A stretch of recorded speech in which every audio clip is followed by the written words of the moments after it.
कैसे बच्चों, सब ठीक ठाक हो? उम्मीद है सब लोग ठीक ठाक होंगे।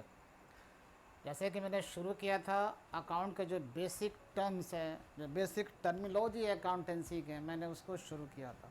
बिल्कुल बेसिक रूप से शुरू किया था। कोई भी बंदा जो अकाउंटिंग पढ़ना चाहता है, जानना चाहता है, बेसिक पता नहीं है उसको, और जब बेसिक पता नहीं है, फंडामेंटल पता नहीं, तो आगे चल के कई परेशानियाँ आती हैं। बहुत से बच्चे ऐसे हैं जो नॉन कॉमर्स वाले हैं, साइंस पढ़ते हैं और साइंस के बाद फिर कॉमर्स में आ जाते हैं, उनको तो और परेशानी होती है। तो वैसे विद्यार्थी के लिए काफ़ी हेल्पफुल होगा।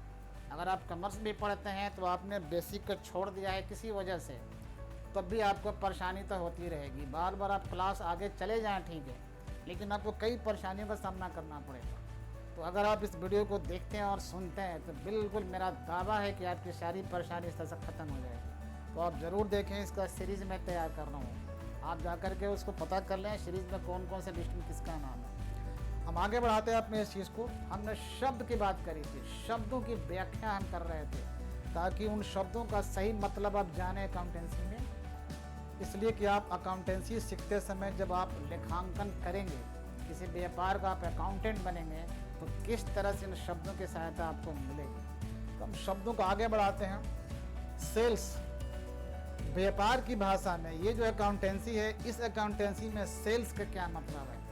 ऐसे अंग्रेजी में आप सेल्स कह रहे हो, हिंदी में आप कहना चाहोगे तो बिक्री कह दोगे। तो ये सेल्स कहने से, बिक्री कहने से बात समझ में पूरी आती नहीं है। जब आप अकाउंटेंट बनोगे किसी व्यापार की, जब अकाउंटिंग करने बैठोगे, उस समय जो आपको लिखना है, चाहे मैनुअल लिखो या कंप्यूटराइज लिखो, इनमें शब्दों का खेल है, शब्दों का कमाल होता है। तो एक जो लेखांकन पढ़ के आता है, समझ के आता है, उसकी अकाउंटिंग, और एक ऐसे अखबार में कहीं कहीं सुन के बनाता है, उसमें बहुत फ़र्क होगा। तो हम चाहते हैं कि आप बनो अकाउंटेंट, एक बेहतरीन अकाउंटेंट बनो आप, ताकि लगे और बिजनेस का कंप्लीट पिक्चर आप दिखा सको। तो हम शब्द हेल्प करते हैं, ये है हमारा सेल्स। सेल्स एक रिजर्व वर्ड है। Sales is a reserve word and used only for goods. जो हम व्यापार में आइटम खरीदे हैं फिर से बेचने के लिए, उन्हीं आइटम्स को हम लोग गुड्स कहते हैं, और उसी गुड्स के लिए सेल्स शब्द का प्रयोग किया जाता है। हमारे व्यापार में आइटम बहुत तरह के होते हैं। जो माल हम बेचने के लिए रखे हैं वो भी गुड्स हैं, आइटम है। उसके अलावा अन्य आइटम भी है। सपोज़ करो कि हम कपड़े के व्यापारी हैं, तो हमारे जितने धोती, लहंगा, चुन्नी, अंगोछा, गंजी, बनियान, चड्डी, सब क्या हैं? कपड़े हैं।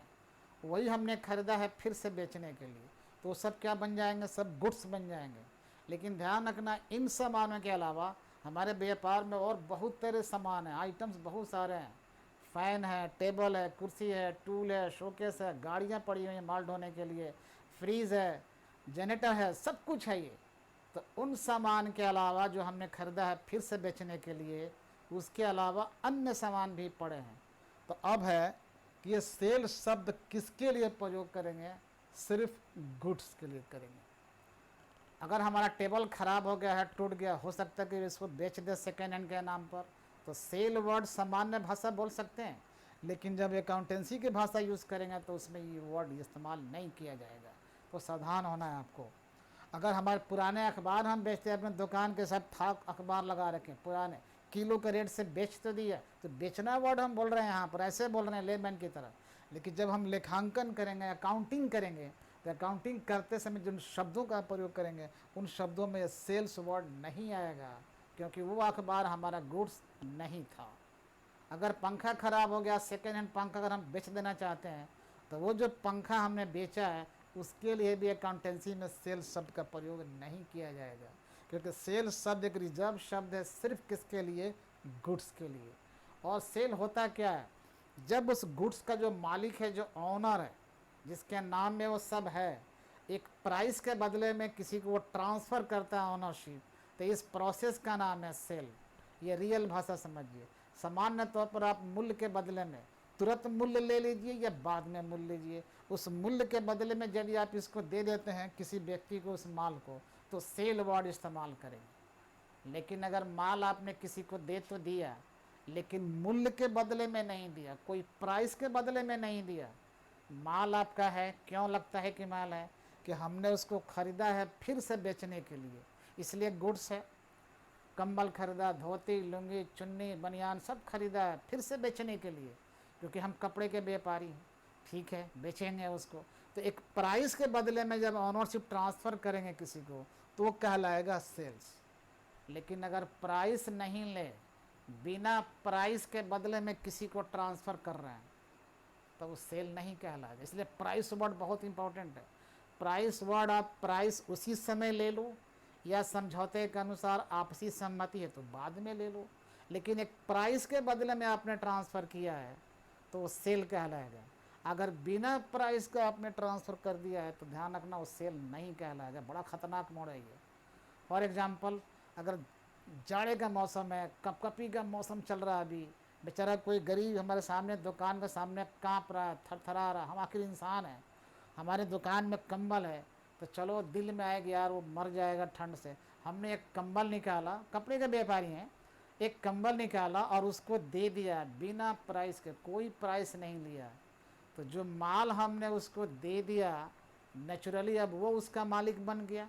पहले मैं मालिक था उस कंबल का, अब मैंने उसको दे दिया तो वो मालिक हो गया। यानी हमने ऑनरशिप ट्रांसफ़र कर दिया। ऑनरशिप जो ट्रांसफ़र करते हैं गुड्स का, उसको हम लोग सेल कहते हैं, लेकिन प्राइस के बदले में करेंगे तो सेल कहेंगे। यहाँ आपने जो भिखारी को दिया है, ट्रांसफ़र कर तो दिया, ये प्राइस बगैर प्राइस का, इसलिए सेल नहीं कहलाएगा। अब क्या कहलाएगा अकाउंटेंसी में, आगे थोड़ा आगे के लिए बचा कर रखते हैं, हम लोग आगे सोचे। ध्यान रखना है कि सेल उसको नहीं कहेंगे। अगर हमने अपने घरेलू ज़रूरत के लिए, अपने पर्सनल ज़रूरत के लिए कपड़ा लेके चले गए तो उसको भी सेल नहीं कहेंगे, क्योंकि हम जो लेके जा रहे हैं पर्सनल यूज़ के लिए उसको क्या कहेंगे पहले बता चुके हैं, अपने पिछले क्लासेस में बता दिया है कि व्यापार का मालिक कुछ भी अपने निजी ज़रूरतों के लिए निकालता है उसको वो ड्राइंग्स कहता है, तो सेल ना कहला के क्या कहलाएगा, वो ड्राइंग कहलाएगा। व्यापार का मालिक कुछ भी व्यापार से निकाल ले अपने निजी ज़रूरतों के लिए, घरेलू ज़रूरतों के लिए, तो उसको सेल नहीं कहेंगे, उसको ड्राइंग्स कहेंगे।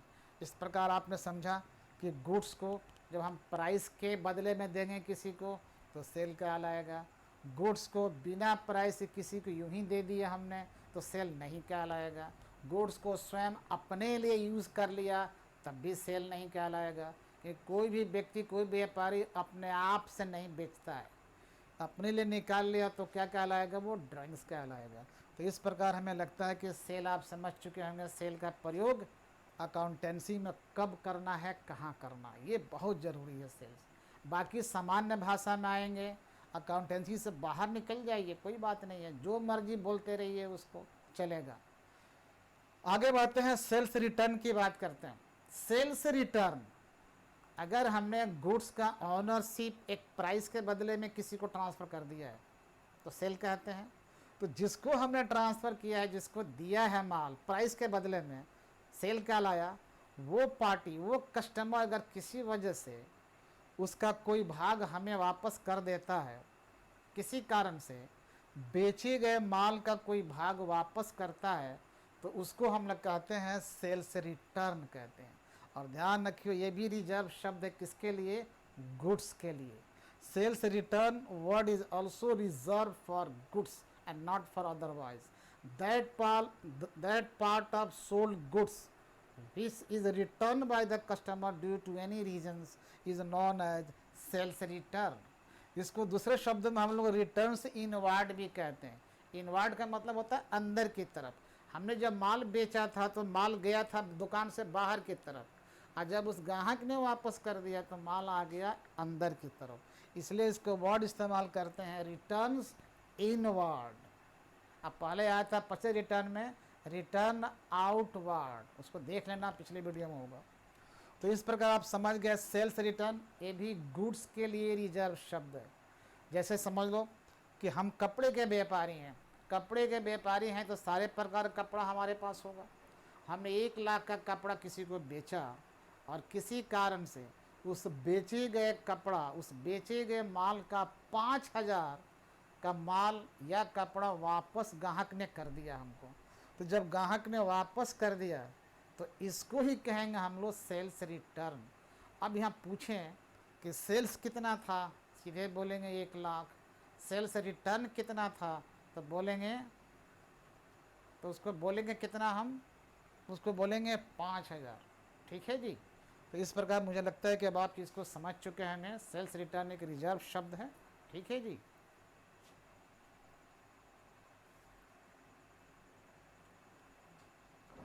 अगला शब्द हमारा है स्टॉक। अगला शब्द है अकाउंटेंसी का या बिजनेस का, स्टॉक। स्टॉक अक्सर लोग बोलते रहते हैं ऐसे ही, स्टॉक ख़त्म है, स्टॉक है, घर में स्टॉक है, दुकान में स्टॉक है, ये स्टॉक सब्जी का स्टॉक है, घर में सब्जी का स्टॉक कर दिया है, आटा का स्टॉक रखे हुए हैं, किताबों का स्टॉक रखे हुए हैं। ये स्टॉक एक लेमैन जैसे बोले, अपने हिसाब से बोलता है लेमैन, और दूसरा लेमैन इसको समझ भी जाता है। लेकिन जब हम लोग आएंगे स्पेशलाइज्ड लैंग्वेज में, जो एक विशिष्ट प्रकार के लैंग्वेज है, accountancy is a special language for business. जब इस भाषा में आएंगे तो ज़रा समझना पड़ेगा, थोड़ा संभलना पड़ेगा। तो दोस्तों आप समझ जाइए कि स्टॉक शब्द या इन्वेंट्री शब्द किसके लिए प्रयोग करेंगे, कब करेंगे। एक व्यापार में जब हम अकाउंटिंग करने चलते हैं तो वहाँ अकाउंटिंग करते समय हमें स्टॉक की ज़रूरत पड़ती है, लिखते हैं या इन्वेंट्री करते हैं, तो किसको आखिर कहते हैं, किसको हैं। And this is also a reserve word. Stock शब्द भी रिजर्व शब्द है। किसके लिए, पूछते हैं ना कि कुर्सी रिजर्व है, तो पूछेंगे किसके लिए रिजर्व है, अब तो राष्ट्रपति के लिए। उसी प्रकार स्टॉक रिजर्व है, किसके लिए, तो गुड्स के लिए। गुड्स के लिए हम लोग स्टॉक शब्द का प्रयोग करते हैं या इन्वेंट्री शब्द का प्रयोग करते हैं। और आप गुड्स समझ चुके हैं, गुड्स कहते हैं किसको है, वह आइटम जो खरीदा है फिर से बेचने के लिए, उसको हम लोग गुड्स कहते हैं। और उसी गुड्स के लिए हम लोग स्टॉक शब्द का या इन्वेंट्री शब्द का प्रयोग करते हैं। आप समझ गए चीज़ को। लेकिन ज़रा देखिए, और स्टॉक शब्द तो आता है गुड्स के लिए, ठीक है, लेकिन कौन सा गुड्स, वह गुड्स, वह माल जो किसी निश्चित डेट पर बिना बिके हुए हमारे व्यापार में पड़ा है। Unsold goods lying in the business on a particular day. Unsold goods lying in the godown, in the business, in the showroom is known as a stock or inventory। जो माल बिना बिके हुए हमारे गोदाम में पड़ा है या फिर दुकान में पड़ा है या कहीं अपने शोकेस में, शोरूम में रखे हो, वो माल नहीं बिका है, अगर बिक गया तो ध्यान रखना उसको हम लोग स्टॉक वर्ड नहीं लगाएंगे। बिकता कैसे है, किसी ग्राहक को मैंने बेच दिया लेकिन बोला कि हम 5 दिन में लौटते हैं पटना से, तब तक रखिए सामान हमारा, वो हो चुका है, हमने रख दिया, उसको बेच तो दिया है, उसके लिए हम स्टॉक शब्द का प्रयोग नहीं करेंगे, क्योंकि वो बिक चुका है। भले हमारे यहाँ पड़ा है तो क्या है, तो माल पड़े रहना स्टॉक का मतलब नहीं, वो किसी का भी माल हो सकता है। एक ट्रक माल है, हमने सेल कर दिया है, पैकिंग नहीं कराया है, बंडल नहीं बना रखा है, लेकिन सेल हो चुका है, उसके लिए हम स्टॉक वर्ड का इस्तेमाल नहीं करेंगे, क्योंकि बिक चुका है। तो हमने कहा था कि स्टॉक वर्ड उसके लिए इस्तेमाल करेंगे जो बिका नहीं है। Unsold goods lying in the business, unsold lying in the business on a particular day is known as stock or inventory। किसी निश्चित डेट को जो बिना बिके हुए माल पड़े हुए हैं हमारे गोदाम में या हमारे दुकान में, उसके लिए हम शब्द का प्रयोग करते हैं स्टॉक या इन्वेंट्री। मुझे लगता है कि आप समझ चुके होंगे। लेकिन उस दिन में कुर्सी भी पड़े हैं हमारे दुकान में, जनरेटर भी पड़े हैं, फ्रीज भी पड़े हैं, टूल भी पड़े हुए हैं, पंखा भी पड़े हुए हैं, इनको हम कभी स्टॉक शब्द नहीं इस्तेमाल करेंगे। क्यों? क्योंकि ये हमारे लिए गुड्स नहीं है। लेकिन यदि पंखे का व्यापार हो रहा है, टेबल कुर्सी का ही व्यापार हो रहा है, तो फिर वही आइटम गुड्स बन जाएगा। और जब गुड्स बन जाएगा तो कितना बिना बिके हुए पड़ा हुआ है, उसको हम लोग कहेंगे फिर स्टॉक का इस्तेमाल कर देंगे। तो ध्यान रखना, ये स्टॉक शब्द इस्तेमाल किया जाएगा सिर्फ बिना बिके हुए गुड्स के लिए। क्लियर है यहाँ तक? तो उम्मीद है कि आप बात समझ रहे होंगे। थोड़ा सा एक और वर्ड बढ़ाते हैं, ओपनिंग स्टॉक या ओपनिंग इन्वेंट्री, वही चीज़ है, ये भी रिजर्व शब्द है गुड्स के लिए। ये कौन सा गुड्स हैं, बिना बिके वाले की बात चल रही है। जब हम लोग अकाउंटिंग करते हैं, खाता बही लिखते हैं, तो उसमें एक पीरियड चुना जाता है। आजकल नॉर्मली 1 साल के पीरियड हो रहा है, बड़ी कंपनियां क्वार्टरली बनाती हैं, हाफ ईयरली बनाती हैं, तो फिर भी एक पीरियड सेलेक्टेड है। क्वार्टरली ले ले 3-3 महीना, तो साल में 4 बार करेंगे काम उसका। या हाफ ईयरली करें तो 6-6 महीना पर रिजल्ट देखना चाहती हैं व्यापार का। सामान्य जो कंपनी है, बिजनेस घराने हैं, वो नॉर्मली आजकल 1 साल के बाद होता है। जब क्लोजिंग कहते हैं ना, क्लोजिंग चल रहा है, तो 1 साल के बाद बिजनेस का हम रिजल्ट निकालते हैं। नाफा नुकसान जो शायद दिखाई पड़ेगा उसमें, कितने का माल बेचा, कितने का माल खरीदा था, कितना स्टॉक बच गया, ये सब निकल जाता है उसमें। जो साल के अंत में जो हमारे क्लोजिंग ईयर हो रहा है, साल का अंत आजकल 31 मार्च को माना जाता है। जो वित्तीय वर्ष है, जो फाइनेंशियल ईयर है, उसके 31 मार्च को क्लोजिंग डेट माना जाता है। तो क्लोजिंग डेट पर जो माल है बिना बिके हुए, ऑन द क्लोजिंग डेट, उसको हम लोग कहते हैं क्लोजिंग स्टॉक। और यही क्लोजिंग स्टॉक एक दिन बाद अगली सुबह, साल के पहला दिन शुरू होता है, उस दिन बन जाता है ओपनिंग स्टॉक। तो कह सकते हैं पिछले साल का जो क्लोजिंग स्टॉक है, जो पिछले साल के आखिरी दिन पर जो बिना बिके हुए माल था, पिछले साल के आखिरी दिन, on the last day of the previous year, unsold goods become the opening stock of the current year. Current year का वो ओपनिंग स्टॉक बन जाता है। पिछले साल का क्लोजिंग स्टॉक जो है, क्लोजिंग क्यों कहलाएगा कि साल के आखिरी दिन पर था वो बिना बिके हुए। वही साल के पहले दिन 31 मार्च तक तो पिछला साल है, क्लोजिंग डेट हो गया, और 31 मार्च के बाद अगले 1 अप्रैल आ जाएगा। एक रात भर का फ़र्क है। 1 अप्रैल क्या है, नए साल का पहला दिन हो जाएगा। तो उस नए साल के पहले दिन पर जो बिना बिके हुए माल है, असल में वो उस दिन का खरीदा हुआ नहीं है, वो पिछले साल वाला क्लोजिंग है। तो जो पिछले साल वाला क्लोजिंग है वही इस 1 अप्रैल को दिखाई पड़ रहा है, उसका नाम हम लोग बदल कर कह देंगे ओपनिंग स्टॉक कह देंगे। और क्लोजिंग में लगे हाँ तो आपको बात समझ में आ चुकी होगी। क्लोजिंग स्टॉक उसको कहते हैं जो वर्ष के आखिरी दिन बिना बिके हुए माल जो गोदाम में है, वर्ष के आखिरी दिन, अंतिम दिन को बगैर बिके हुए जो माल है, उसको हम लोग क्लोजिंग स्टॉक कहते हैं या क्लोजिंग इन्वेंट्री कहते हैं।